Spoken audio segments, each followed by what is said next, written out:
다 함께 성경 봉독하겠습니다. 히브리서 6장 4절로 8절 말씀입니다. 한번 빛을 받고 하늘의 은사를 맛보고 성령에 참여한 바 되고 하나님의 선한 말씀과 내세의 능력을 맛보고도 타락한 자들은 다시 새롭게 하여 회개하게 할 수 없나니 이는 그들이 하나님의 아들을 다시 십자가에 못 박아 드러내놓고 욕되게 함이라. 땅이 그 위에 자주 내리는 비를 흡수하여 밭가는 자들이 쓰기에 합당한 채소를 내면 하나님께 복을 받고 만일 가시와 엉겅퀴를 내면 버림을 당하고 저주함에 가까워 그 마지막은 불사름이 되리라. 아멘. 매사에는 공식이 있습니다. 수학과 물리에만 공식이 있는 것이 아닙니다. 스포츠에도 공식이 있습니다. 태권도에도, 주짓수에도, 테니스에도 수많은 공식들이 있습니다. 음식 준비에도 공식이 있습니다. 형제들이 좋아하는 롤 게임에도 공식이 있습니다. 심지어 설교 준비에도 공식이 있습니다. 물론 수학과 물리에는 공식이라는 용어를 쓰고 다른 분야에서는 공식이라기보다는 기본기라는 표현을 쓰지만 어떻게 보면 다 공식이라 할 수 있습니다. 이 공식의 측면에서만 볼 때 하수와 고수의 차이가 무엇이겠습니까? 하수는 공식만 단순 암기해서 따라하는 사람이라면 고수는 공식이 왜 나왔는지 원리를 이해하는 사람입니다. 공식이 기본이 왜 나왔는지 원리를 이해하고 있는 고수는 여러 상황에 맞게 공식을 유연하게 바꿀 수 있습니다. 자신에게 최적화하도록 바꾸기도 합니다. 하지만 프로 선수들도 슬럼프에 빠지면 다시 그 공식으로 돌아옵니다. 기본기를 다시 다지는 훈련을 하는 것입니다. 골퍼들은 그동안 수없이 반복했던 퍼팅과 스윙 연습을 다시 합니다. 야구에서 타자들도 기본 배팅 연습을 다시 수없이 반복하면서 감을 회복한다고 합니다. 그럼 우리가 알고 있고 받고 있는 제자 훈련에서 공식에 해당하는 것이 있다면 무엇이겠습니까? 바로 프린스플입니다. 기본적으로 제자의 삶을 위해서 처음 배워야 할 프린스플은 크게 8가지 영역입니다. 우리 ENM에서는 A 패키지라고 합니다. 혹시 다 외울 수 있는 분이 있으십니까?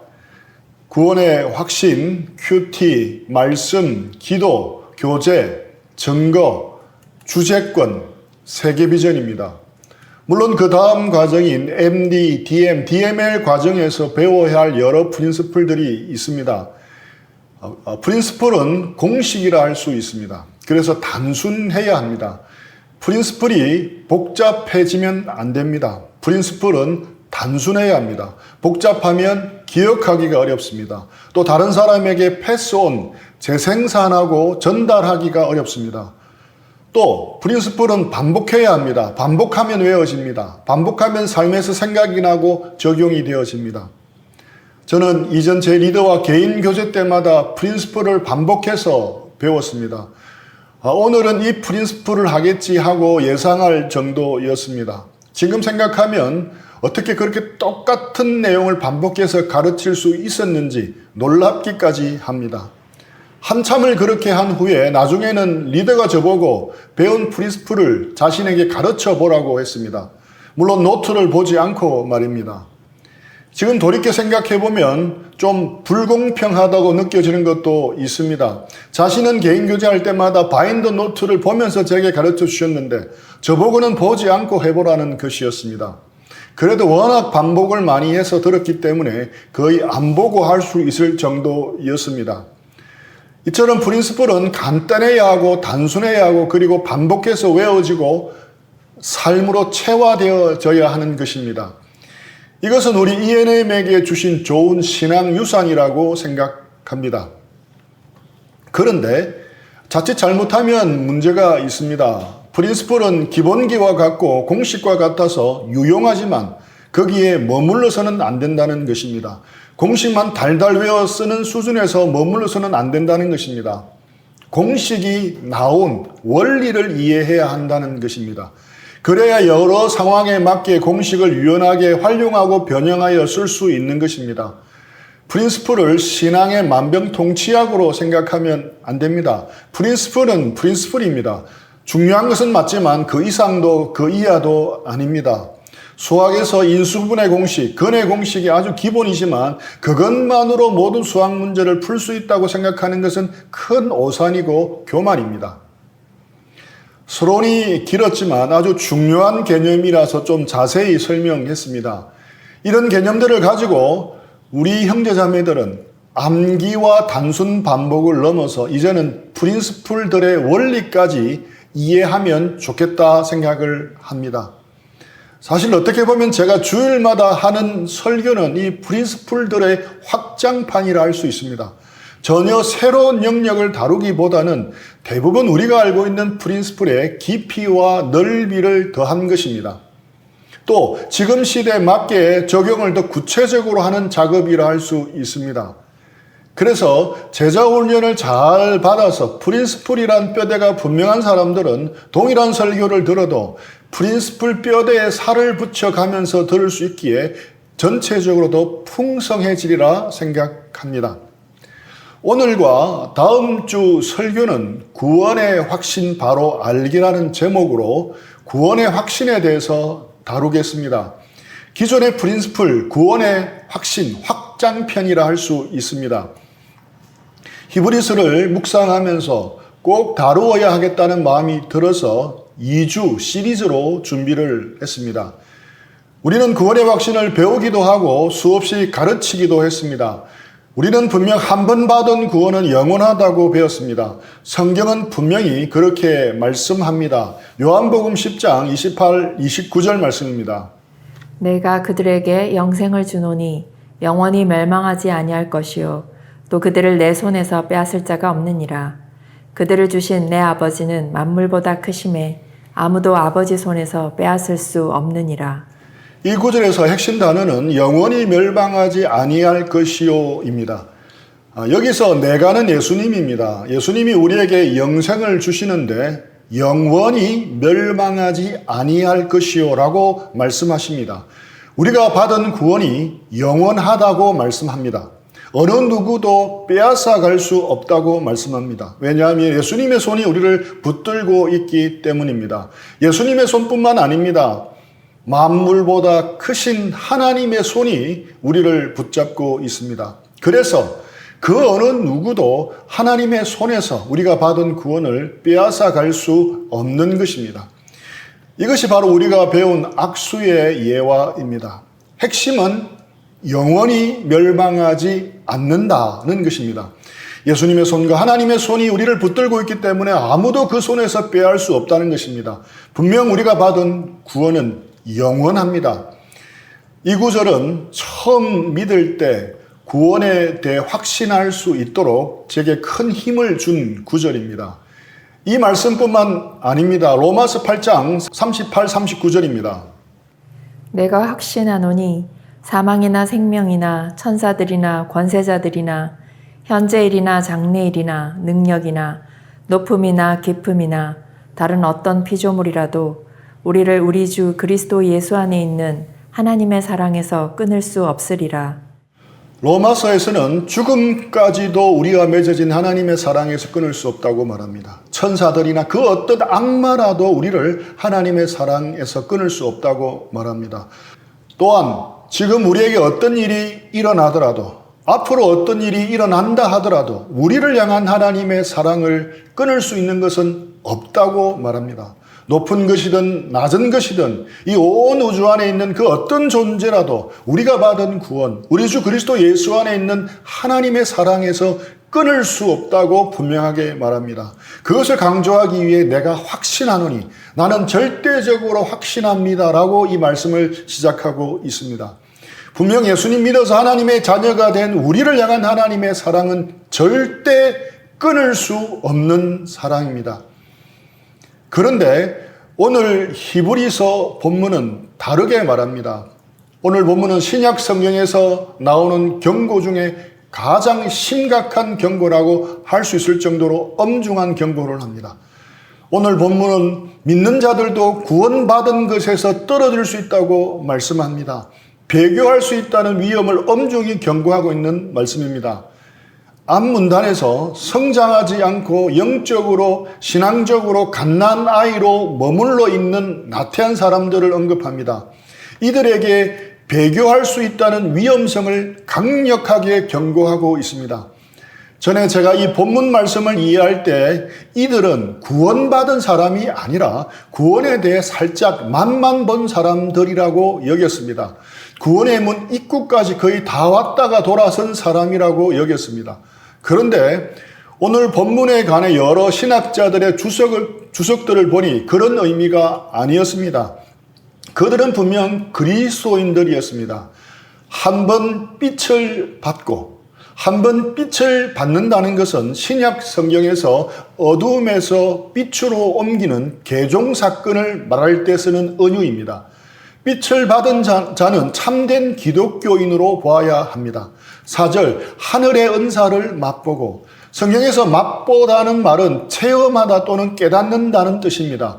히브리서 2장 9절에 예수님이 모든 사람을 위하여 죽음을 맛보려 하심이라 해서 확인할 수 있습니다. 예수님은 죽음을 살짝 맛보고 실제로 죽지 않으신 것이 아니라 실제로 죽으셨습니다.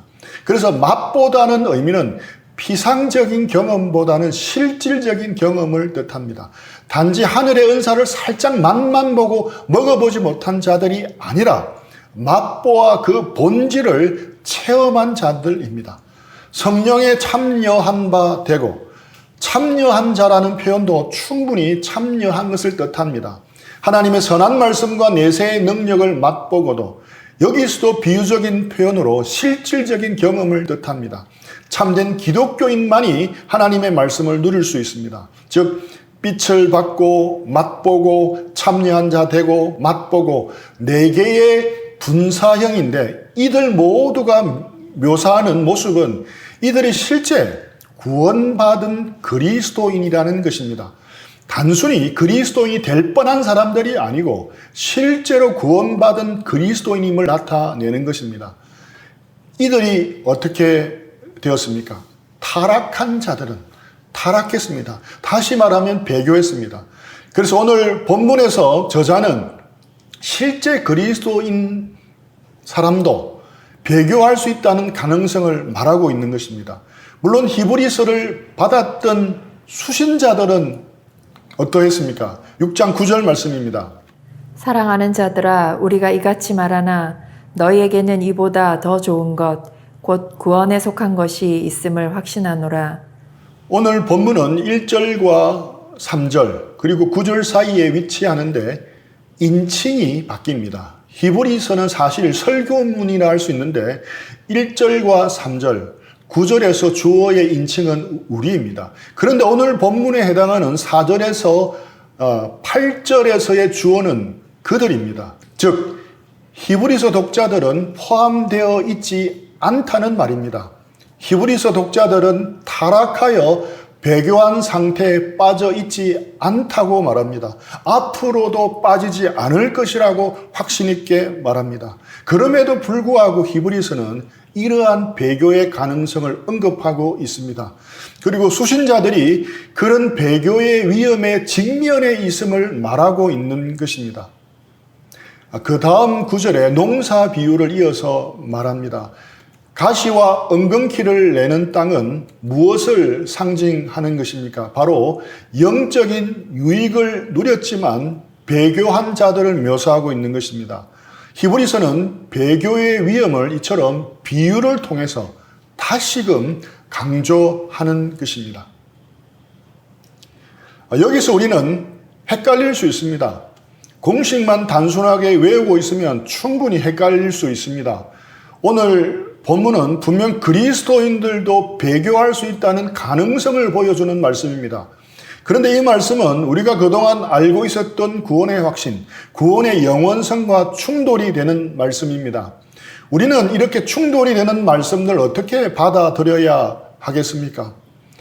분명한 것은 어느 한 가지 가르침 때문에 다른 한 가르침을 간과하거나 무시해서는 안 된다는 것입니다.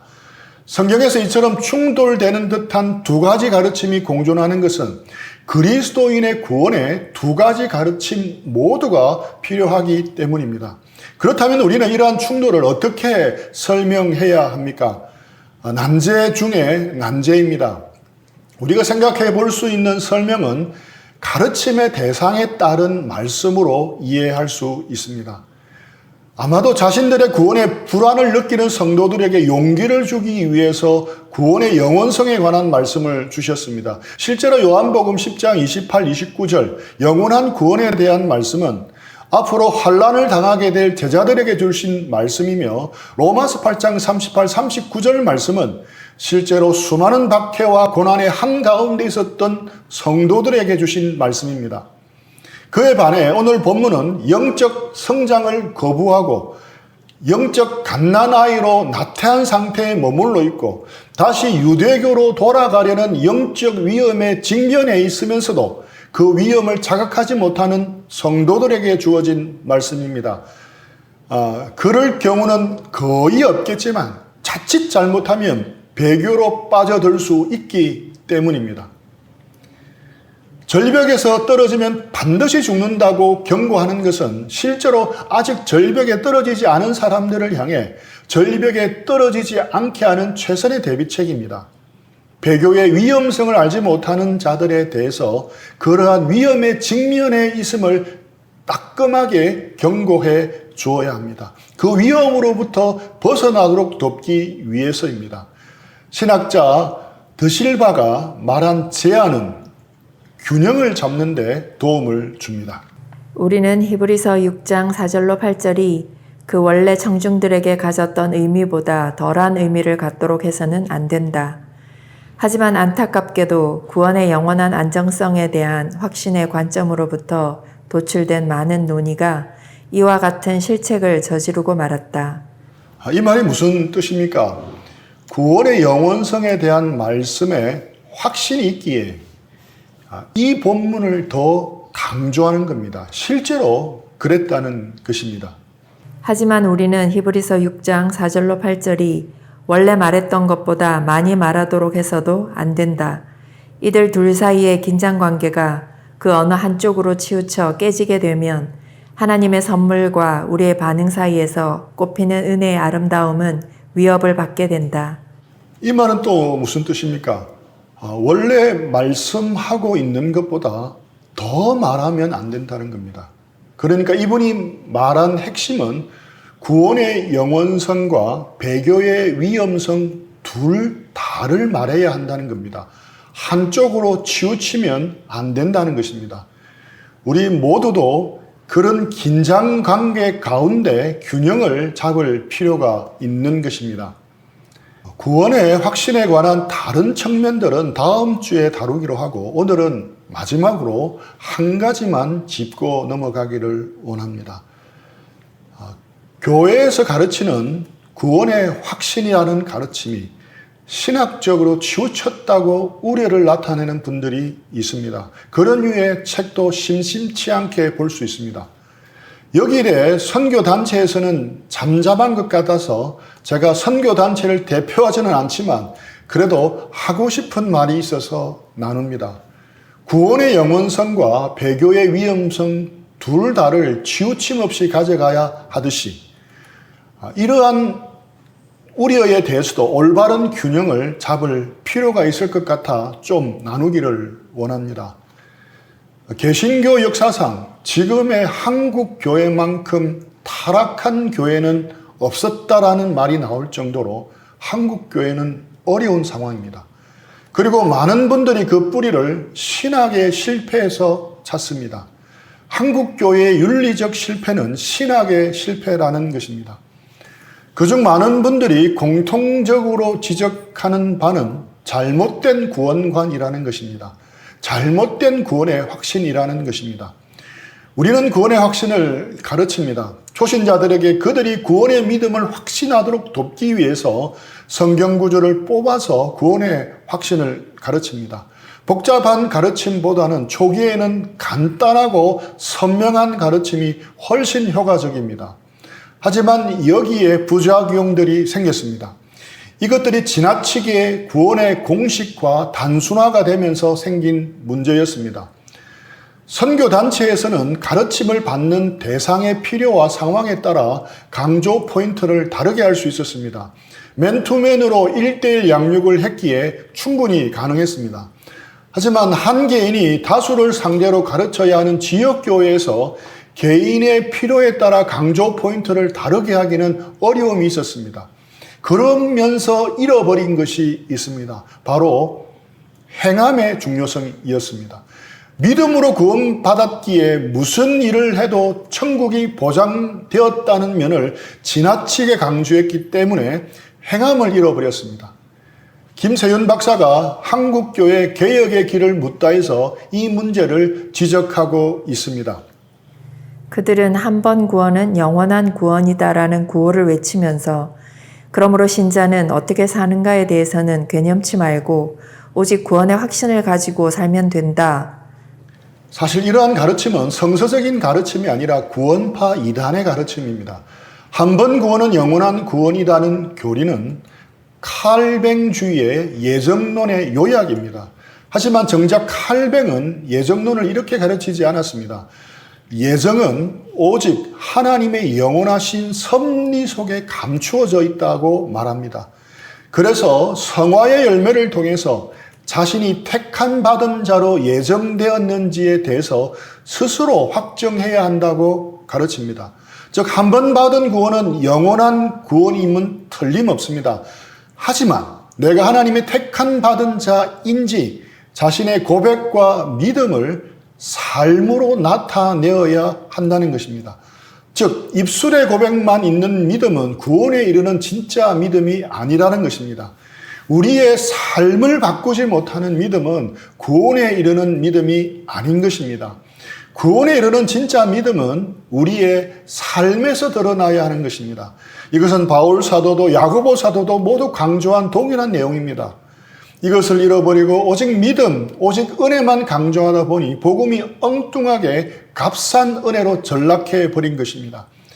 독일의 신학자 본 회프는 나를 따르라 해서 이러한 값싼 은혜를 교회의 철천지 원수라고까지 표현합니다. 그리고 이 불똥의 근원을 선교단체에서 찾는 경우가 많습니다. 선교단체에서 전하는 영접복음에 대해 문제를 제기합니다. 그리고 선교단체에서 가르치는 구원의 확신에 대해서도 문제를 제기합니다.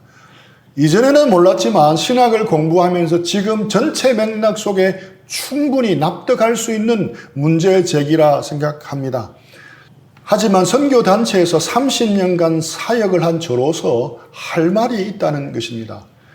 70년대, 80년대 선교단체에서 프린스플로 가르치던 것들은 많은 열매로 증명되었을 뿐만 아니라 지역교회들에게는 너무도 확실하고 분명해서 쇼킹한 것들이었습니다. 그래서 지역교회들이 제자훈련이라는 명목으로 그러한 가르침을 적극적으로 받아들이고 그것을 교인들에게 가르치기 시작했습니다. 저는 이 도입 과정에 문제가 생겼다고 생각합니다. 제자훈련이라는 전체적인 사역의 맥락 속에서 가르치던 내용을 지역교회에서 도입하면서 필요한 부분만 빼어간 것입니다. 전체를 다 가져가지 않은 것입니다. 땅을 파서 뿌리를 덮고 있는 토양까지 다 이식을 해야 하는데 뿌리는 제외하고 필요한 부분만 쏙 빼어간 것입니다. 그러다 보니 처음에는 비슷해 보였는데 갈수록 문제가 생기기 시작했습니다. 사실 믿음으로 구원받는다는 것만 강조하고 행함을 강조하지 않아서 값싼 은혜를 만든다는 주장은 선교단체와는 거의 상관이 없는 이야기입니다.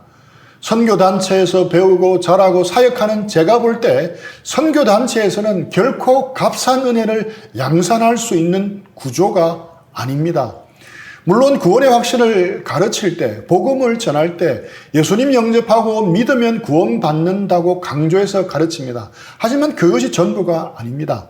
선교단체에서는 이어지는 양육 과정에서 주님의 주님 되심, 주재권을 아주 구체적으로 다루어 줍니다. 말씀으로 다루어 주고 삶으로 다루어 줍니다. 그리고 제자의 도를 매우 강조합니다. 지역교회에서는 상상조차 할 수 없을 정도입니다. 제가 대학에서 배우고 훈련받을 때는 제자로 살 것인지 말 것인지에 대해 엄중한 도전을 여러 번 받았습니다. 주님의 제자로 헌신하기 싫으면 더 이상 오지 말라고 했습니다. 대가를 지불하더라도 하나님의 말씀대로 삶을 들여서 살 마음이 없으면 더 이상 모임에는 안 와도 된다고 말할 정도였습니다. 실제로 고민을 하다가 모임을 떠나간 사람들도 꽤 있었습니다. 저도 처음에 그런 도전을 받고 며칠 동안 심각한 고민에 빠진 적도 있었습니다. 매년 수련회를 할 때마다, 그리고 여름, 겨울 방학 훈련 프로그램 마치는 시간마다 이런 도전을 받았고 수없이 결심하고 또 결심하며 주님을 따랐습니다. 삶 따로 믿음 따로식의 명목상의 크리스찬으로 적당히 신앙생활을 하는 것은 선교단체 안에서는 있을 수 없는 구조였습니다. 지금 생각하면 그때는 좀 심했지 하고 느껴질 정도였습니다. 그만큼 말씀대로 사는 삶, 자기를 부인하고 주님을 따르는 삶, 자신의 시간과 물질과 몸을 드리는 삶을 훈련받았습니다. 그런 수준 높은 삶을 배우고 훈련하면서 뼈저리게 깨닫는 것은 자신의 연약함이었습니다. 이기적이고 자기중심적인 죄인된 모습이었습니다. 그런 시기를 거치면서 더욱 저를 향한 주님의 은혜를 더 깊이 깨닫고 감격하게 되었습니다. 매일매일 주님과의 교제 시간이 큐티를 가지고 나눴기에 하나님과 인격적인 관계를 맺는 법을 수도 없이 배우고 훈련받았습니다. 그랬기에 하나님과의 인격적인 관계가 없는 공식화된 구원의 확신만 가르친다는 비판은 선교단체에게는 해당되지 않는 비판입니다. 그런데 지역교회는 이런 맥락 없이 내용만 쏙 빼가서 제자훈련이라는 이름으로 성도들을 가르치기 시작했습니다. 그러면서 시간이 흐름에 따라 구원의 확실히 변질되어서 일종의 면죄부로 악용되는 사례들도 생기게 되었습니다. 삶을 강조하는 것이 약해지면서 윤리적으로 타락하는 독버섯이 자라도록 하는 토양 역할을 해버렸습니다. 이런 한국교회를 진단하는 신학자들과 교수님들은 지역교회의 이러한 잘못된 신학을 비판한 것입니다. 그리고 그 가르침의 원조가 선교단체에서 흘러들어간 것임을 알게 되고 도매급으로 같이 비판하게 된 것입니다. 그렇다고 해서 한국교회가 타락한 것은 다 지역교회의 문제이고 선교단체는 예외라는 말도 결코 아닙니다. 똑같이 회개할 부분이 많다고 생각합니다. 하지만 구원의 확신에 대한 비판만큼은 맥락 가운데 다시금 생각해 달라는 겁니다. 지나치게 배경이나 맥락 없이 그 부분만 떼어내어서 비판하는 것은 잘못이라는 겁니다. 신학자들이나 교수님들이 선교단체의 현장 상황을 잘 모르셨기에 생긴 오해라 여겨집니다. 물론 이분들의 지적과 우려에는 충분한 신학적 근거가 있다고 생각합니다. 저도 그렇고 제자 훈련을 하는 리더들이 귀 기울여 들어야 할 것입니다. 그런 위험성을 알고 균형을 잡으려고 애를 써야 할 것입니다. 말씀을 마무리하겠습니다. 우리가 받은 구원은 영원합니다. 또 반면에 우리가 받은 구원은 배교의 위험도 있습니다. 물론 구원의 영원성에 대해서 말씀하는 부분이 훨씬 내용적으로 많지만 성경은 둘 다를 말씀하고 있습니다. 구원의 확신은 내가 무슨 짓을 해도 하나님이 나를 결코 지옥에 보내지 않는다는 엉뚱한 확신이 아닙니다. 하나님의 자비와 긍휼밖에 기댈 데가 없음을 고백하면서 하나님을 신뢰하고 의지하는 겁니다. 하나님의 자비와 긍휼과 은혜를 구하는 낮고 겸손한 마음입니다. 진짜 구원의 확신의 근거는 바로 하나님의 사랑과 자비의 마음입니다. 그것을 신뢰해야 합니다. 단순 공식을 암기하고 적용하는 것을 넘어 그 공식이 왜 나왔는지를 이해하고 공식을 통해 하나님과 더욱더 가까워지는 우리의 성숙한 신앙이 되기를 축복합니다. 우리 들은 말씀 생각하면서 잠시 기도하고 적용하는 시간을 드리겠습니다.